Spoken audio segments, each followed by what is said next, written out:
Money, son. You think this thing's still on? I don't see the blue light. It's good? I don't see it. Okay.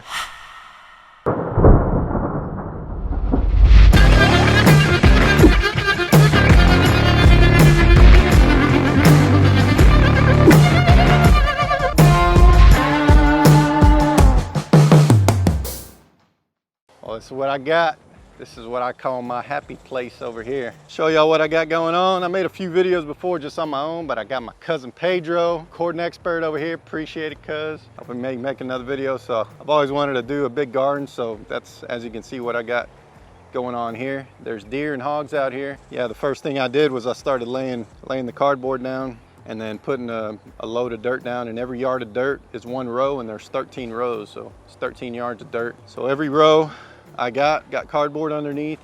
I used the tread, I believe it's called the tread fork, got 6 forks on it. First I was using this and it was a lot of work, so I kind of gave up on it. But basically for every row, you just went in and you positioned it and you stepped on it, kind of hammered down, old school tool. You kind of rock it in the soil and then just kind of go back and forth, kind of do that and just come back with it. And then do that, and then that's one, and then I go just 6 inches and I go again. And I was doing that over the whole 70 foot before I put the cardboard down, but that was turned into a lot of work. It was wearing me out. So I think I did about 9 rows, and the last 4 I gave up and I didn't do it. That's what I did here. I laid the cardboard down, I put the soil on top, and then I kind of just worked my way this way. It took me about 3 weeks to get it all done, because I just came out here on the weekends with a shovel and a trailer. So it was quite a bit of work. And as I was working here, I went ahead and I built this lean-to. I think I got about halfway through this garden and I wanted to change it up. So I built this little lean-to with tin on it. The main reason I built it at first was for just rainwater harvesting. But after I built it, it's like, well, I really needed it for the shade. We're in Texas and it gets hot over here. So that's the main reason for it, and I'm glad I built it. A lean-to is just a 10 by 10 area. Put some posts in the ground, and it's about 8 foot to the top or so. That's all I need. And they call it a lean-to for a reason, right? So it's got a slope this way for the water, and then I attach this drain or whatever right here. And then you can't really see it, but they got this here on top that has little holes in it that kind of catches the leaves and stuff, so that you get the cleanest water possible. So it comes off this catches the leaves, the rain comes down at an angle here, and then there's another little catch right there to catch all the leaves and the debris before it goes into the tote, and it comes down through the tote. The last filter is this paint strainer, and as you can see, it's got a bunch of holes in it, so every time it rains you just kind of clean it out, you put it back in there, and then that's where your rainwater goes into. And it also protects, I need to put like a strap around it and tighten it up because I'm kind of worried about the mosquitoes getting in there. But this strainer, the holes are so small that supposedly mosquitoes won't form, so I'll just put a little rubber band or strap around there. That'll hold it. And then I got it elevated so that the water comes out here, and I actually got a drain. Actually, I'll put the drain on right now. Yeah. I just got it. All right, I'm excited. I've been tired of using this thing by hand.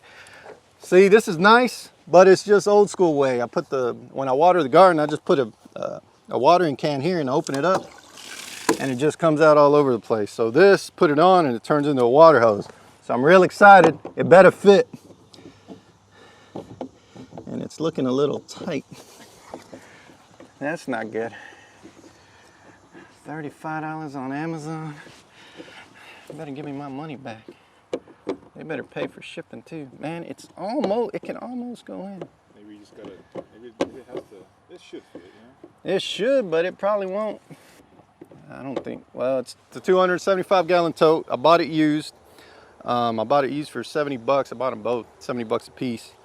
And the guy told me it was just water and alcohol, but I came over here and it had a funky smell to it, and I saw this sign that says Angry Orange, which isn't a good chemical, so I put some Clorox in there, rinsed it out a couple times, and I'm using it to water the plants. Hopefully it's not hurting them too bad. I'm definitely not going to be drinking it. It's just mainly for the plants. And this is my water source, but my main water source is my neighbor's. He's nice enough to let me run a water hose from his water well over to this property, which is about 400 foot away. So I just connect the water hose every time I want to get some water, and I got a little sprinkler system, so I water it in the evening on three or four locations, and then the spots I don't get, I go back with the rainwater and water it by hand in the evening. So let me show you what I got growing. As you can see, there's some rebar stakes in the middle, 2 on each side. That's halfway down the bed, so the bed's 70 foot long and 40 foot wide. And the rebar stakes are 35 feet, so that marks the center of it. So I don't have full rows going all the way 70 feet. I have half rows of everything pretty much. So the corn, at least 2 rows of corn to pollinate, preferably 4. I got it right in the middle, and I got 3 rows of corn. And as most of you guys know, the reason you have 3 or 4 rows of corn is so it pollinates itself in the wind. If you just have 1 row, it won't pollinate itself and you won't get very much corn. These are the ones I started from my patio in Seabrook. As you can see, they're much taller. I went ahead and planted these together because they're the same height. And then starting this way, I planted from seed. So all this is from seed all the way to here, which is the center. And looking at it now, this one's not doing so good for whatever reason. This one's growing more and this one's not doing so good, but we'll see how it goes. And on this side over here, I got zucchinis here, I got banana peppers, and this half row I cut it in half again. I got sweet peppers here, and then I got pepper nacini. I don't know, people can make fun of me, I don't know how to pronounce that. But yeah, anyway, I got 8 rows of peppers, or 8 types of peppers. And the reason I did so many peppers is because I wasn't sure when I was doing it at the time how well my water source is going to be. And I know peppers grow the easiest in this heat, so I figured they should be able to grow for sure. And I planted them about 3 weeks ago, and it looks like some of them are sprouting up, but not a whole lot. So I'm hoping some will start popping up. But I got 2 types of peppers here, 2 types of peppers here, another 2 types of peppers here, and 2 types of peppers there. So that's 8 different kinds of peppers. And yeah, I got all sorts of, it's mainly spicy peppers, but I got some banana peppers. And then right here I have cucumbers. These ones that are just sprouting up, these are from seed. These are cucumbers as well. The bigger ones I started from my patio also. These are getting bigger, and they got some tentacles or whatever these things are called. They wrap around, so they're getting bigger. So I'm gonna have to start trellising them up. Otherwise they're gonna go everywhere on the ground. You're gonna have to control them when they're young. Otherwise they get too big and it gets a lot harder to control them. It's easier to start them out when they're young. And then these, I got beans. I got 3 different types of beans, I guess. So beans, beans, beans. And once again, these are just half rows. Beans, beans, beans. These kind of died out, some of them. The deer came and ate them, or something came and ate them. So all these are pretty much dead. But on that other side, you got some that are still good. So I got 2 rows that are doing good, 1 not so good. And then over here, I got potatoes, which I'm excited about because I haven't ever grown potatoes before. And the way I did it here, sometimes people plant it in the ground, 12 inches, they let them grow, and then they got to dig them out slowly, and they got to be careful not to damage the potatoes when they're picking them out. But I looked on a video online on how people grow them in hay, and it's a lot easier. You just put them in the ground, you put hay on top and a little layer of dirt to help push down the hay, and then the potatoes grow through that. And when you're ready to collect the potatoes, you move the hay out of the way, and then you pull them out of the ground. There's no digging, you don't have to do as much work, a lot less labor intensive. So I'm trying that method.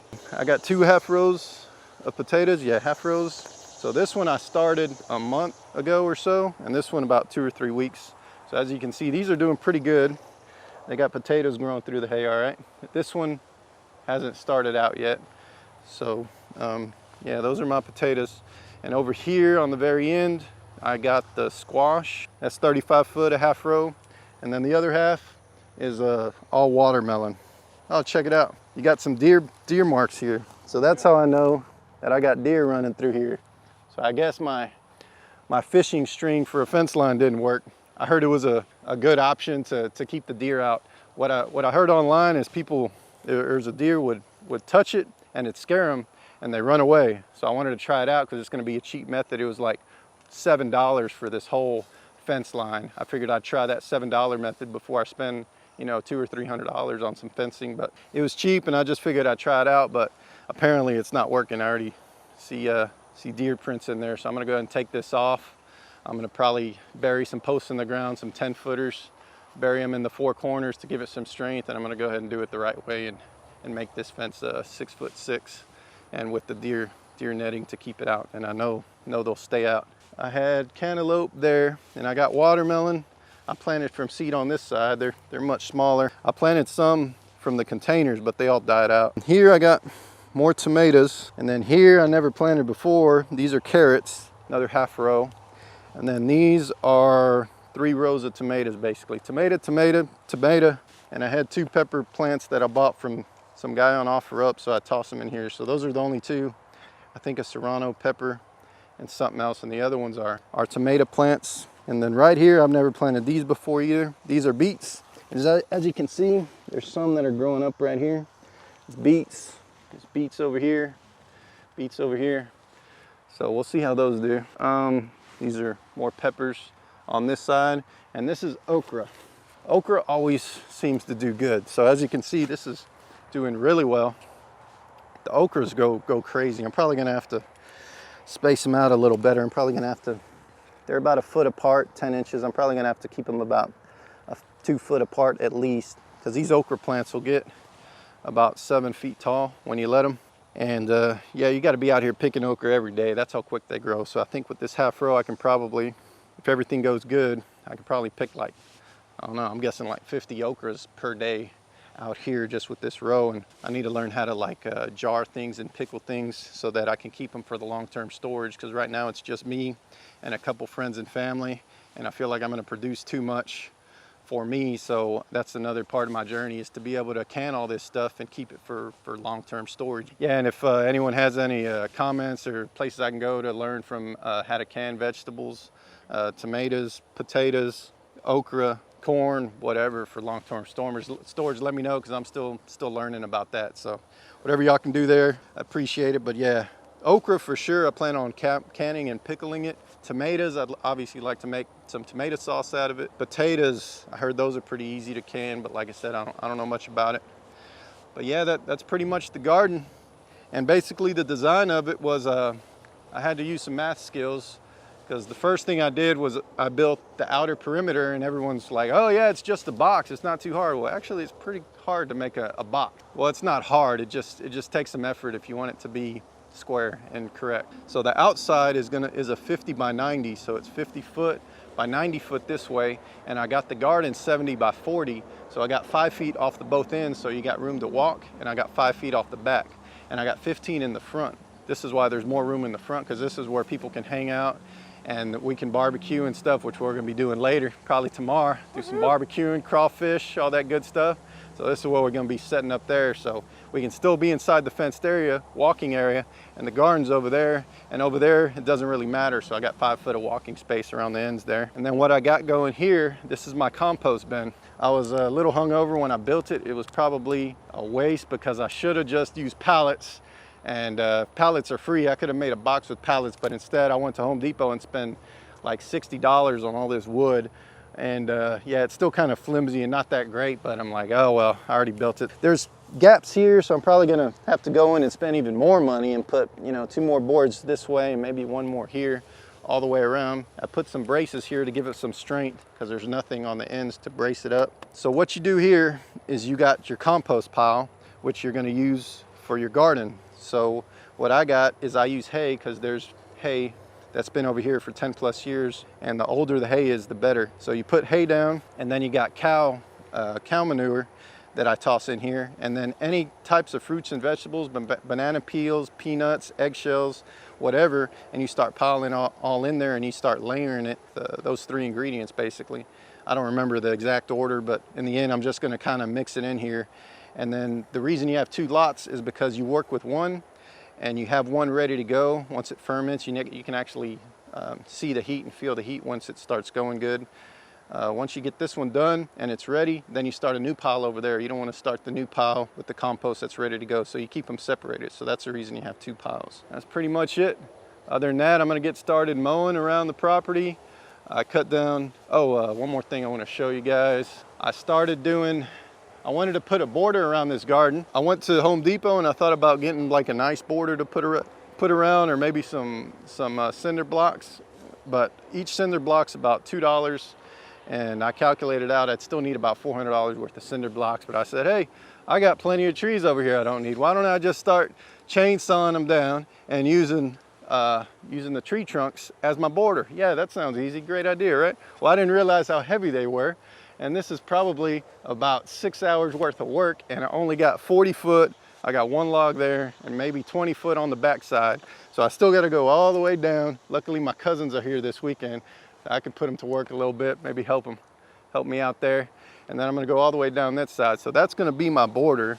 One thing I'm kind of concerned with is bugs. I heard when you put wood close to the plants that they're more susceptible to bugs. It's gonna encourage more bugs and it could damage the plants, which I'm hoping that's not gonna happen, but it's trial and error. If it doesn't work, then it's gonna be hard labor and we're just gonna have a big fire. And comment down below if you got any other suggestions on how to do a nice big border and be cost efficient at the same time, because that's all I was trying to do. It's labor intensive, obviously, with the chainsaw and moving these big logs by hand, and I probably should have went smaller. As you can see, this is about a 14-inch trunk right there, so that ain't light. Who needs a gym? I got land and logs to move around. Yeah, once I put all the logs around, it'll square it up. It'll make everything a little bit cleaner. And as you can see, I continue to put the hay in the middle. And that's gonna be my biggest challenge right now, is fighting off all these weeds, because I would lay the cardboard or I'd lay the newspaper down, and sometimes the paper would roll, the wind would blow, and it'd start make a little crack opening, and I get frustrated because, you know, you're shoveling and you're working, you're tired, and then you get a little crack and the grass starts showing, and I just get tired and I just put the dirt on anyway. But now I'm fighting it because as you can see, like right here, you got the grass poking up right there. So that's going to be my biggest challenge, the grass and the weeds. So what I do is I kind of just poke it down, get some hay, and I try to choke out the weeds. So kind of do that and step on it to try to choke them out. Every day I'm out here, I pull out some hay that's been in the back, and I just grab a trailer load of hay and I sprinkle it over the top, and I look for the grass that's poking out, and I put it over the top and try to choke out the weeds. So hopefully eventually, you know, those will be less of a problem. But right now that's going to be my biggest problem. And I just feel as time goes on and the more I layer it with hay, and I'm going to use wood chips as well later. And once I layer it with hay, the wood chips, I think after a year, hopefully it'll be better, but I'm just going to have to stay on top of it because it's going to be a challenge at the beginning for sure. There's no cattle here. There was cattle before, so there's plenty of cow manure around here. I can walk around and I pick it up, and it's great for my compost bin.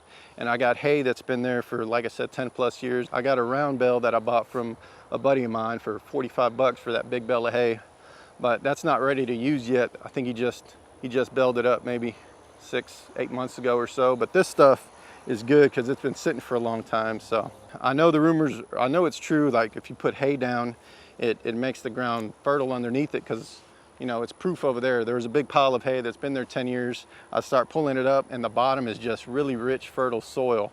So that's what I hope this is going to be eventually. That's pretty much it. Appreciate you guys watching. Hope you enjoyed the video. Subscribe if you haven't subscribed yet. And yeah, any comments, let me know. I'm always willing to have open ears and listen to what you guys have to say. This is my own journey on how I do it. This is not really how-tos on anything. This is just kind of what I feel like doing. And sometimes I'm out here and I get an idea and I'm like, okay, let me try it this way.